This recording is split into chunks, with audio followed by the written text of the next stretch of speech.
créer une ou plusieurs SCI pour vos projets immobiliers locatifs, quelle est la meilleure stratégie pour investir dans l'immobilier en société? C'est ce que nous allons voir aujourd'hui dans cette nouvelle vidéo.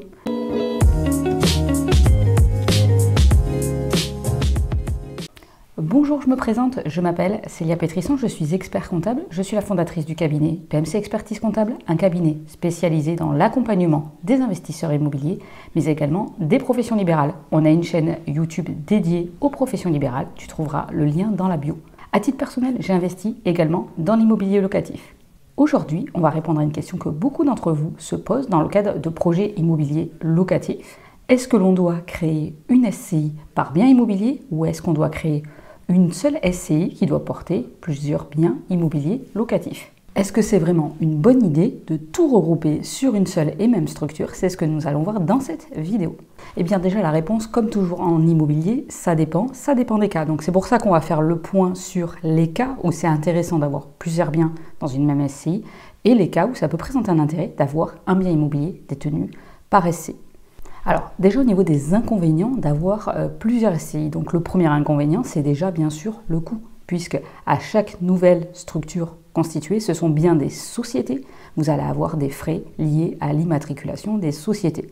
Vous pouvez vous faire pour partie ces formalités vous-même et réduire ce coût d'immatriculation, mais il y aura toujours un coût qui sera incompressible. Même chose pour arrêter dans le cas de revente d'un bien, si vous souhaitez liquider une société, il y a toujours des coûts liés à la radiation des sociétés. Donc, au coût de création et éventuellement de liquidation s'ajoutent bien sûr les coûts annuels de gestion comptable, de frais bancaires. Plus vous multipliez les structures, plus vous allez avoir des coûts, un minimum de coûts incompressibles par structure. Donc, niveau rentabilité, en fonction de vos projets, l'importance de vos projets, ça peut très nettement peser sur la rentabilité de vos projets et éventuellement sur vos cash flows. Donc ensuite, au niveau des inconvénients, toujours d'avoir plusieurs SCI, vous n'allez pas pouvoir bénéficier d'un effet de compensation entre les différents projets. Par exemple, vous avez un premier projet qui génère des bénéfices et donc, par exemple, de l'impôt sur les sociétés à payer. Si vous achetez un second projet sur cette même SCI, vous allez avoir les frais d'acquisition, vous allez pouvoir passer en charge donc la première année et ça va venir vous générer un déficit qui va se compenser avec le bénéfice de l'autre projet et donc ça va vous diminuer la fiscalité annuelle. Donc si vous fonctionnez avec un bien par structure juridique, vous ne bénéficierez pas de cet effet de compensation. Alors maintenant, au niveau des avantages d'avoir plusieurs SCI. Donc ça peut être déjà un avantage en termes d'organisation, parce que même si on multiplie les structures, ça permet d'isoler les bénéfices ou en tout cas la rentabilité de chaque projet sur chaque structure. Donc c'est plus facilement lisible par vous et par vos partenaires, par exemple des banquiers. Ça va être plus simple pour transmettre les éléments et en tout cas valider la rentabilité, les projets de chaque bien immobilier. Donc l'avantage en tout cas d'avoir plusieurs SCI peut surtout être fiscal, puisque le fait de détenir plusieurs sociétés, plusieurs structures, vous allez pouvoir bénéficier potentiellement plusieurs fois du taux réduit d'impôt sur les sociétés. Donc pour rappel, donc, comment ça fonctionne l'impôt sur les sociétés? L'impôt sur les sociétés fonctionne par tranche. Vous avez de base le taux est de 25% d'impôt sur les sociétés, mais en fait vous avez un taux réduit qui s'applique aux petites entreprises. Donc vous rentrez toujours dans ce cadre-là. Donc jusqu'à 42 500 € de bénéfices, vous avez un taux réduit de 15%. Et au-delà, la fraction de bénéfices passe à 25%.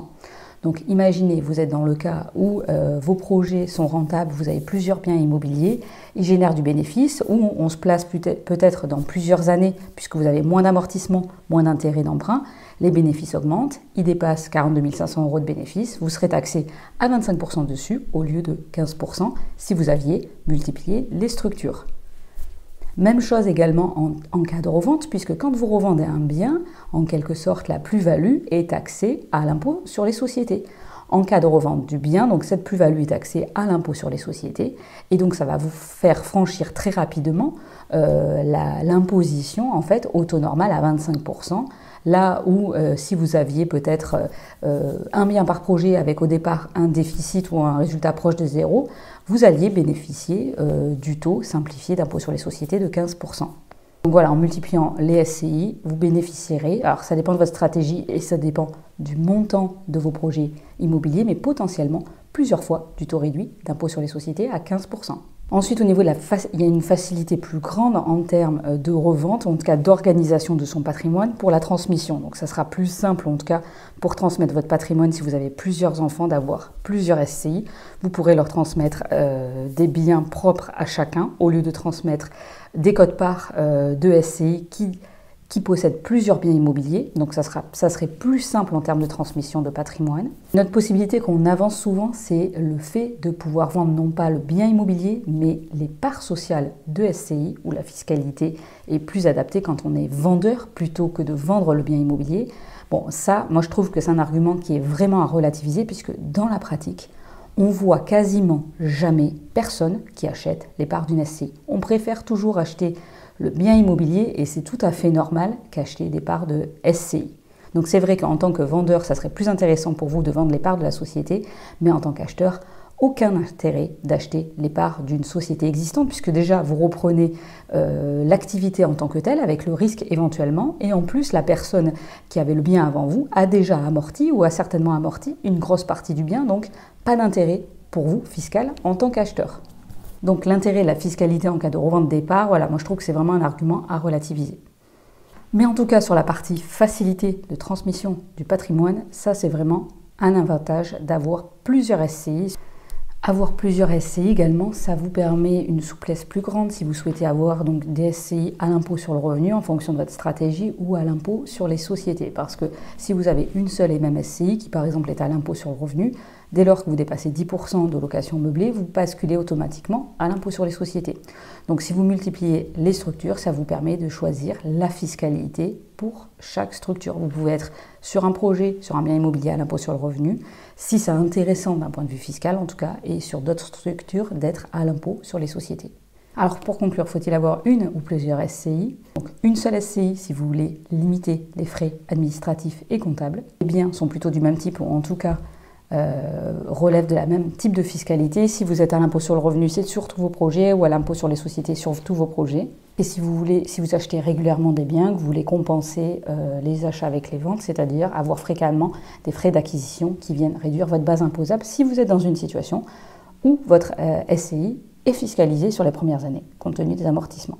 Donc plusieurs SCI si vous voulez vraiment scinder, séparer, avoir une meilleure gestion de votre patrimoine, ou en tout cas organisation de votre patrimoine, dans le but éventuellement de le transmettre. Si vous êtes sur des projets avec des montants élevés et que ça vous fait dépasser très rapidement le seuil d'impôt sur les sociétés à taux réduit, donc ça sera plus optimisé dans ce cas-là d'avoir plusieurs structures pour bénéficier plusieurs fois du taux réduit d'impôt sur les sociétés à 15% au lieu de 25%.